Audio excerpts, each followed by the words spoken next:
is the government's principal law agency. It serves as a counsel at the same time a prosecutor. Napaka-importante po nun eh.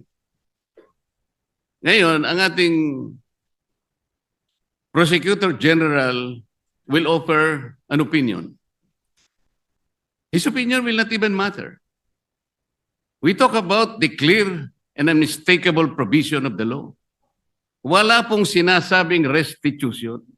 Para mag-imbento po kayo ng restitution is a requirement under a memorandum or blah, blah, blah. Hindi po pwede yun.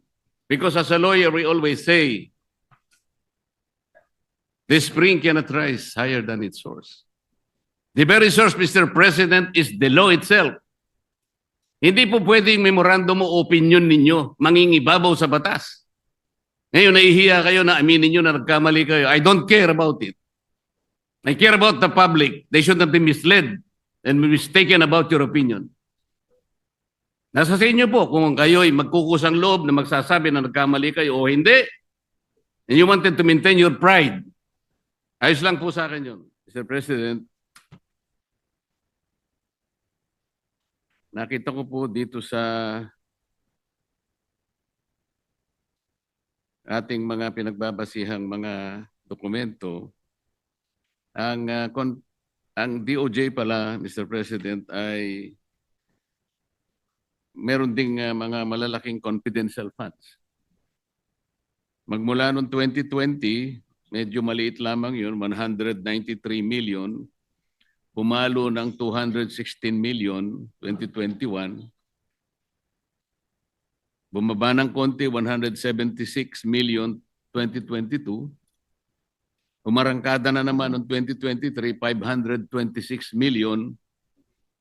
Bumaba ng 2024, 168 million na lang. Bigla na naman pumitada ng 2025, 1.5 billion. At ngayon po sa GAB natin na isinumite rito, Sir President, Sir Sponsor, 364 million na lang. Pero dinagdagan po natin sa ating committee report, Mr. President, Sir Sponsor, ginawa uli natin na 729 million.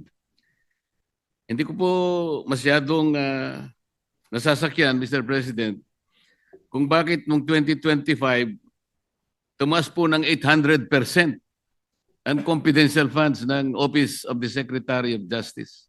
Bakit po, Mr. President?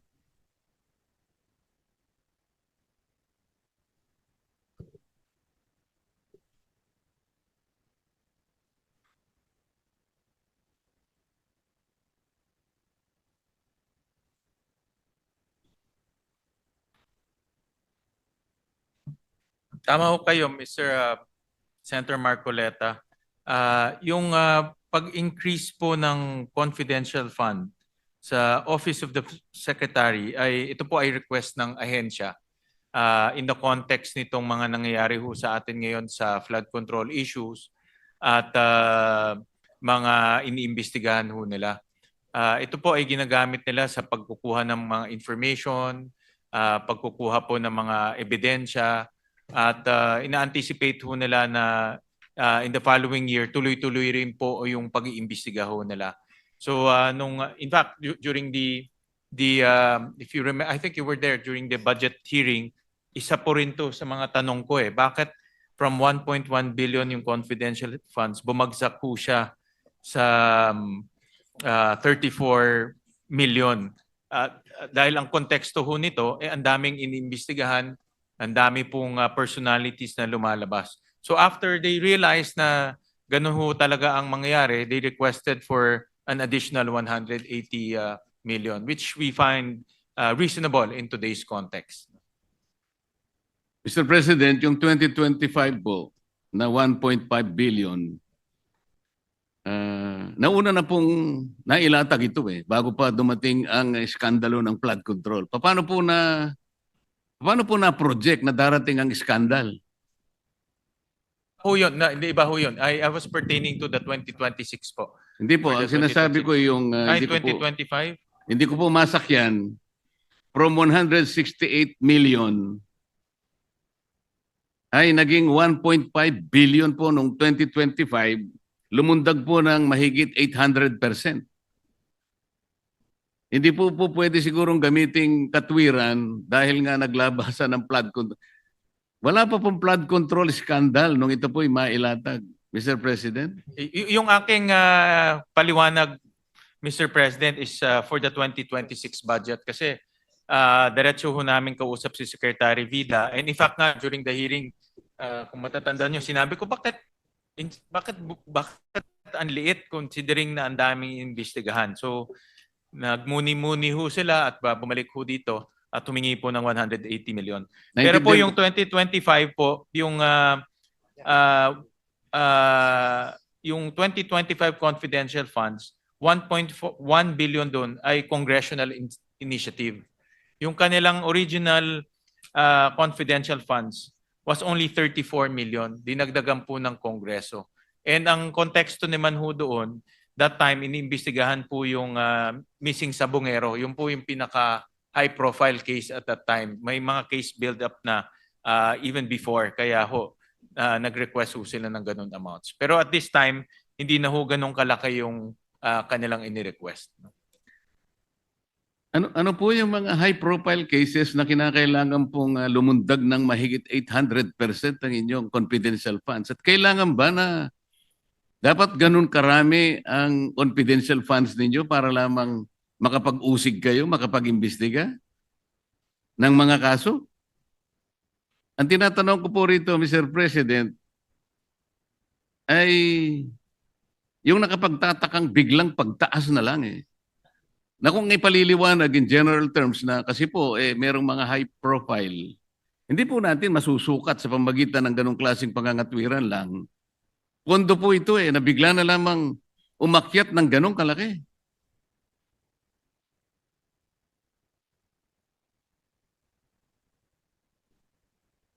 Well, at that time po, yung isa sa pinaka-high profile ay yung Mrs. Sabongero.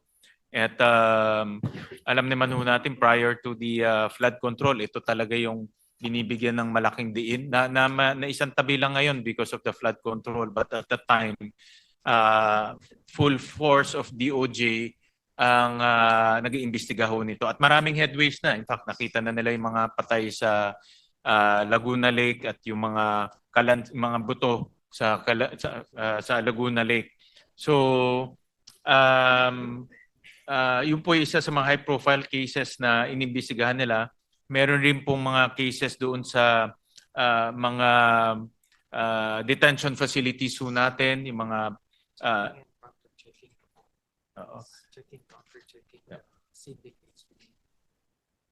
yeah. So yung mga sindikato po sa loob, yung nasabi po ng ating Senate President, yung mga drug dealers sa loob po ng piitan ho natin na pinomonitor rin nila, kumukuha sila ng mga information at intelligence para po matukoy nila kung sino-sino ho yun. At that time po, ang POGO was still active. No? So may mga POGO activities pa ho at that time na minomonitor ho nila. No? So yun po yung mga high-profile cases na minomonitor po ng DOJ kaya kailangan ho nila ng confidential funds. Pero but for 2026, hindi na ho ganun kalaki ang ibinigay po ng Senado. Mr. President, gusto ko po sanang paniwalaan yung pagdadahilan na yun eh. Kaya lang nahihirapan po ako, pasensya na kayo. Para hanapin po natin yung nawawalang mga sabungero na di umano ay itinapon sa lawa ng ano na yun? Taal Lake. Ang nakuha naman natin yung mga buto ng palaka yata, Mr. President. 1.5 billion confidential funds. Yung dating ombudsman, hindi na nga po humingi ng confidential fund. Napikon na po rito sa usaping ito. Maging ang opisina ng Vice President, huwag niyo na akong bigyan. Pero kayo po, Mr. President, maski na po yung 729 million 2026, nalalakihan pa rin po ako eh. Nakita ko po kasi, tingnan po ninyo yung Office of the Alternative Dispute Resolution. Para sa akin po, ito'y napaka-importanting opisina, Mr. President. Alternative Dispute Resolution. Kung ito po ay mabibigyan ng impetus, kung ito po ay bibigyan nyo ng atensyon, at hindi mamaliitin ang opisinang ito, bago pa ito ma-ripen into a case, kung talagang ganap na matetrain ng mga tao na nandito sa opisinang ito, napakalaki po ng igiginhawa ng ating justice system. Sipin ninyo, hindi matutuloy ang dispute. Napakarami ang ating may iwasan. Pati resources ng government, makukonserve natin. Isip-isipin po ninyo. 2025 GAA, 160 million. 2026 NEP, 160 million pa rin. HGAB, 160 million pa rin. Mr. President, pati ba naman tayo, 160 million pa rin. Nakakawawa naman itong opisinang ito. Minumukay ko sana, Mr. President, kahit hindi pa panahon ng amendment, sa tamang panahon po siguro, tapyasin na lang po natin itong confidential fund ng Office of the Secretary na 729, hatiin natin. Ibalik natin sa 364.8 million. Yung 365 million ilagay po natin sa Office of the Alternative Dispute Resolution. Para sa ganun po kahit na 500 million lang. Lumakas ang loob po ng mga kawani rito. Huwag po nating mamaliitin ito, Mr. President. Malaking bagay po ito. Kung tayo po'y naniniwala ng mga Pilipino ay hindi naman palaaway talaga at nagmamahalan, dito lamang po, Mr. Secretary of Justice, na acting ka pa lang yata. Bakit hanggang ngayon acting ka pa lang?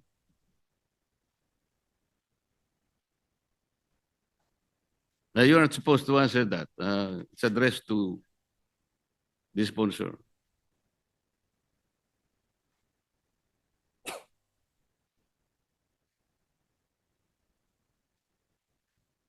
Opo, hindi pa ho siya nako-confirm, Mr. President. So, acting but with the full-fledged powers of the Secretary, Mr. President. Well, Gusto Mr. ko- President, just to be fair lang ho, nung 2025, ang kanilang confidential funds is 34 million. Ang nagdagdag po ay Kongreso. Hindi ho sila ang nagdagdag. So, at that time, noong 2025, I assume na yung mga legislators nakita na marami silang hinahawakan na kaso, marami ho silang hinahawakan na investigation, so dinagdagan po ng Kongreso at that time. And this year naman po, if you break down the 729, 500 million of those will go to the Witness Protection Program, no? Kasi nga and ongoing to, alam naman ho natin, ang dami ho nag-a-apply sa Witness Protection Program at marami ho dito sa mga nag-a-apply ay mayroong direktang information, direktang impormasyon kung sino-sino po yung mga sangkot dito sa flood control issue. So kaya rin po nag-request ho silang dagdagan. So ito naman po ay meron mga justification sa pagdagdag, depende ho sa situation. At ini-evaluate naman po ng committee pag nagre-request sila. In fact, kaya sinabi ho namin na hindi ho pwedeng bumalik to sa dating bilyones. No? Magre-request lang ng reasonable amount depending on the task ahead in 2026. Oo nga po, Mr. President. So kung kayo po ay pumapayag, total 364.8 million naman sila sa HGAB. Ibalik na lang natin doon para po yung kalahati, kagaya ng aking pong pinapanukala, ibigay po natin sa opisina ng Office for Alternative Dispute Resolution. Magiging 500 million o 600, o halos 500 million po siguro, Mr. President, Mr. Sponsor, kayo na po ang chairman ng Committee on Finance, baka sakali pong, para po lumakas ang loob naman ng opisinang ito, na talagang makatulong po sa pagre-resolve ng mga disputes ng ating mga kababayan. Maraming salamat po sa Mongkay, Senator Marcoleta. Alam ko isa sa mga advocacy niyo is itong alternative dispute resolution. Tama ho kayo na ang Pilipino po mapagmahal, no? At ayaw ho natin ng gulo at away. At yan po ay isa sa mga layunin po ng alternative dispute resolution na mag-ayos na lang at mapag-usapan po yung kanilang disputes. At pag-aralan ho namin yung inyong mungkahi at nakita ko na maganda ang direksyon kaya titignan ho namin kung how do we improve the budgets of the Alternative Dispute Resolution Office. Parang nakikita ko po at nararamdaman, pumapayag po kayo, Mr. Sponsor.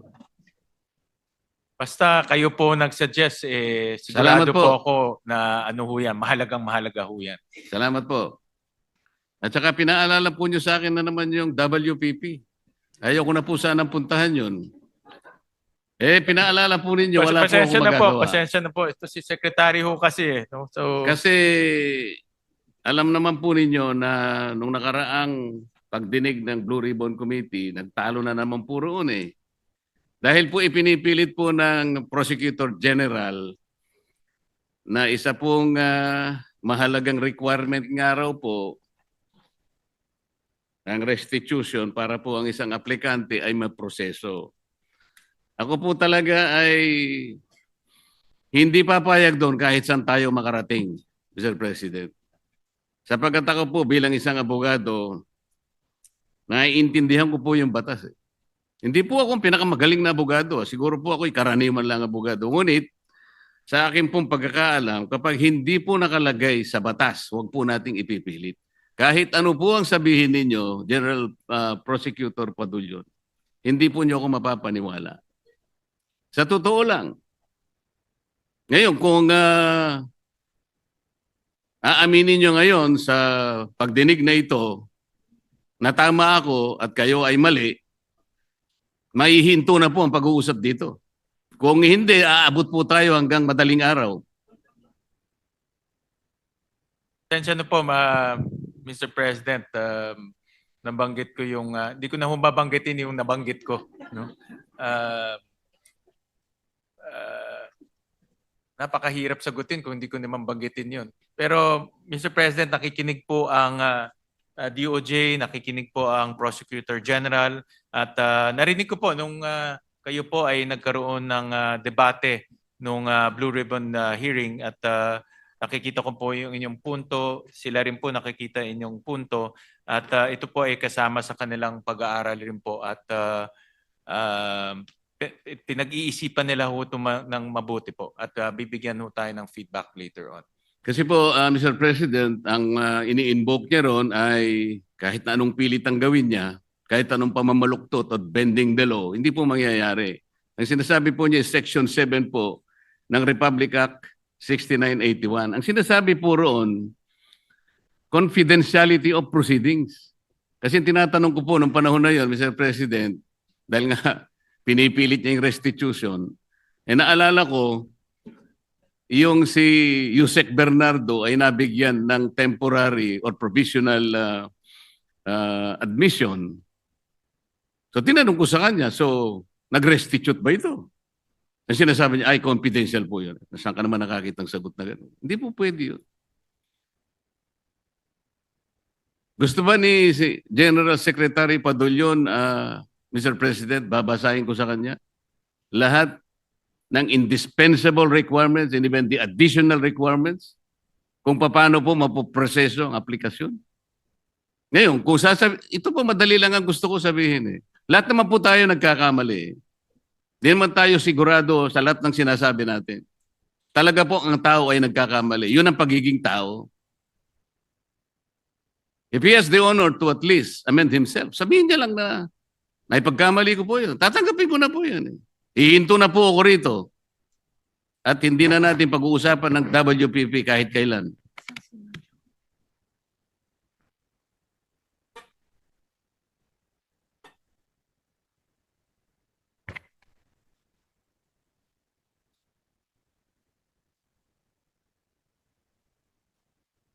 Mr. President, alam ko naman po yung stance ng ating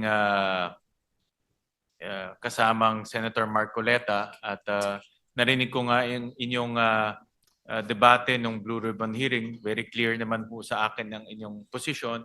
Nasabi po ni Prosecutor General yung posisyon ng ehensya at para sa akin very clear rin, may basehan rin.